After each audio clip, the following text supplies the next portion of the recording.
11 ans ont supporté les agressions physiques et morales jusqu'au jour où c'est allé trop loin. Les parents ont pris la décision de les déscolariser. Aujourd'hui, ils dénoncent le laxisme et le silence de l'institution. Marie-Ange Frassati.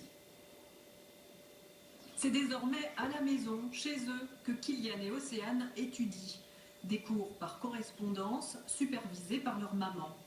Tous les deux ont été victimes de harcèlement et de violences scolaires. En avril dernier, Kylian, 9 ans, a reçu le coup de pied de trop, celui qui lui a cassé le cartilage de la cheville. Encore traumatisé, il ne témoignera pas, mais sa sœur, elle, s'est confiée.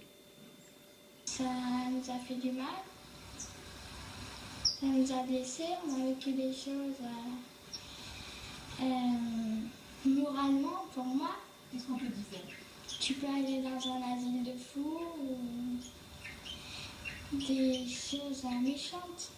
À ton avis, pourquoi ils sont comme ça? Parce qu'ils sont mal éduqués.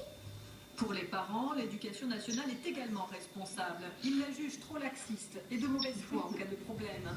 L'école réfuterait l'agression pour ne pas avouer un manque de surveillance. Il réfute le fait que notre fils a subi des violences scolaires et ce qui lui est arrivé, ils disent qu'il n'est rien arrivé à Kylian. Cette école, l'année dernière, n'avait pas de règlement intérieur, chose qui est inadmissible dans une école qui reçoit plus de 400 élèves. C'est un droit républicain d'aller à l'école. Vous ne les avez pas changés, mis ailleurs? Mais parce que Kylian a subi des violences, on l'a fait suivre par un pédopsychiatre et qui ne veut plus retourner à l'école. Il n'a plus confiance aux adultes, il n'a plus confiance aux profs, puisque les profs nient de toute évidence ce qui s'est passé.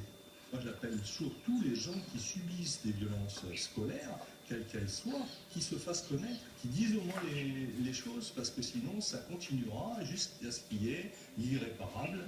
Kylian se serait donc cassé la cheville autrement. Tandis que les parents réclament des excuses et multiplient les courriers, le rectorat regrette les proportions prises par l'affaire et souhaite le retour des deux enfants à l'école. Pour eux, ça serait quand même bien de retrouver, bon, comme on dit, c'est l'école de la vie, donc des copains, des copines, voir l'extérieur par rapport à un environnement familial. Bon, après, faut voir dans quelles conditions les mettre.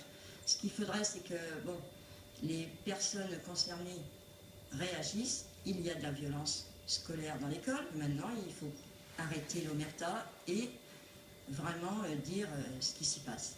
En attendant, Océane et Kylian semblent ravis de ces cours par correspondance. La leçon d'aujourd'hui portait justement sur le civisme et le respect. Parlons maintenant de